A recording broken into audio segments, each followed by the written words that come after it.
तुम्ही पाहता DD9 news superfast, आवाज आपल्या सर्वांचा। लाखोंडा बुजुर्ग येथे उपोषणाची सांगता। म्हातोडी येथून जवळ असलेल्या ग्राम लाखोंडाबू येथे सामाजिक कार्यकर्ते राम पाटील भांडे, निर्मलाबाई राजेश विसे, मीराबाई प्रभाकर गोरले, पुष्पा ज्ञानेश्वर भांडे, राजकन्या सोनाजी भांडे, बेबी नजुकराव राऊ, विमल श्रीकृष्ण जुमळे, चंदाबाई बापूराव शिरसाठ हे घरकुल व रस्त्याच्या मागणीसाठी दिनांक 3 जून 2025 मंगळवार पासून आमरण उपोषणाला बसल।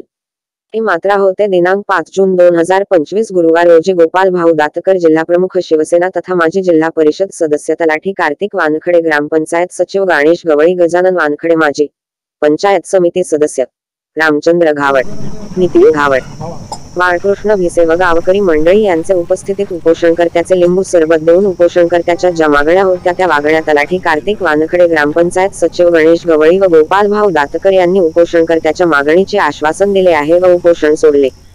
DD9 सुपरफास्ट कार्यकारी प्रतिनिधी रामरतन घावट। काय नाव? कार्तिक वानखडे, तलाठी लाखोंडा बुद्रुक। आज लाखोंडा ग्रामामध्ये राम पाटील भांडे उपोषणाला बसलेले आहे, त्यांच्या मागण्या पूर्ण केल्या का आपण काही? यांची मागणी अशी होती की ही इथं जे ग्रामपंचायत मार्फत घरकुल मंजूर झालेले आहेत, पण हे आतापर्यंत सरकारी जागा आहे तर म्हणून घरकुल देता येत नाही, असा प्रश्न होता की देता येते किंवा नाही देता येत। तर मी जुने अभिलेख तपासले असता ही F क्लास जागा असून गावठाणाकरिता देता येऊ शकते। तर आज गोपाल भाऊ दातकर यांच्या उपस्थितीत उपोषणाची सांगता झालेली आहे, त्याबद्दल धन्यवाद। पाटील मातोडीकर भांडे हे 3 तारखेपासून उपोषणाला बसले। या महिलांच्या ज्या गरजा आहेत त्यांना घरकुल मिळत नाही, आठ नसल्यामुळे हे 40 वर्षापासून रहिवासी आहेत। त्यांना आपल्याच एका कर्मचाऱ्यांना आठ दिला आहे, आठ दिला असून त्यांना त्यांच्या घरी आज रोजी सगळ्याच्या घरी मीटर आहेत। मीटरले काय पाहिजे साहेब? तात्कर भाऊ आठ दिला म्हणजे त्याची जागा झाली ना। याच्या आठ आहे तर ह्या कोण दिला आठ? याच्या पुढे तुमचं मत काय? शासकीय जागेवर जे अतिक्रमण करून राहतात त्यांना भोगडदार म्हणून नमुना उपलब्ध करून देत असतो आणि त्याच्या आधारावर त्यांना मीटरचं कनेक्शन मिळते। तसेच आजचा जो उपोषणाचा त्यांचा जो उद्देश होता किंवा त्यांची जी मागणी होती, पहिली मागणी होती घरकुलाचं अतिक्रमण नियमाकुल करून घरकुल बांधकामासाठी जागा उपलब्ध करून देणं, दुसरा होता रस्त्याचा मुद्दा। त्या अनुषंगानं आज इथं असा निर्णय घेण्यात आला की यांचा अतिक्रमण नियमाकुलचे प्रस्ताव सादर करण्यात यावे।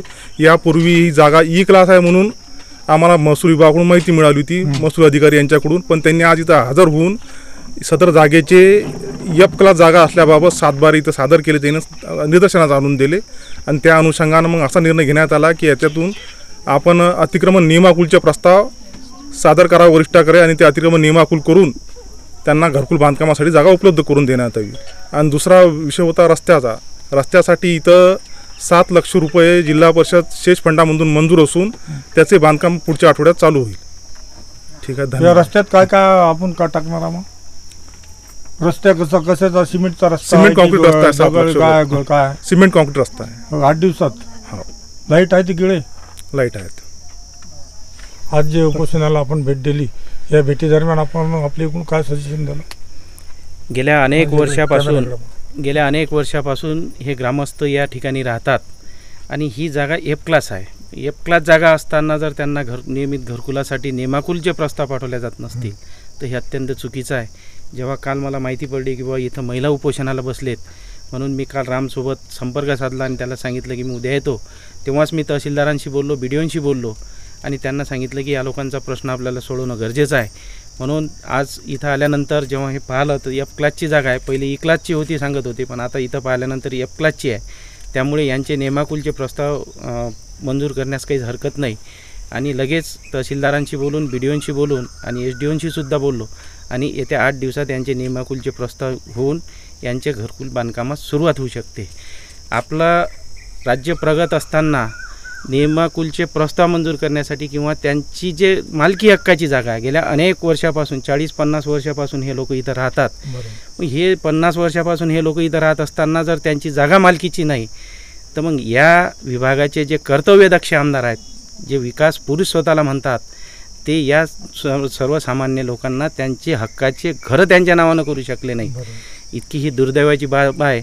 आणि या प्रगत राज्यात जर महिलांना उपोषणाला बसावं लागत असेल तर ही निश्चितपणे या विभागाच्या आमदारासाठी लाजिरवाणी बाब आहे। धन्यवाद मुलाखत दिली।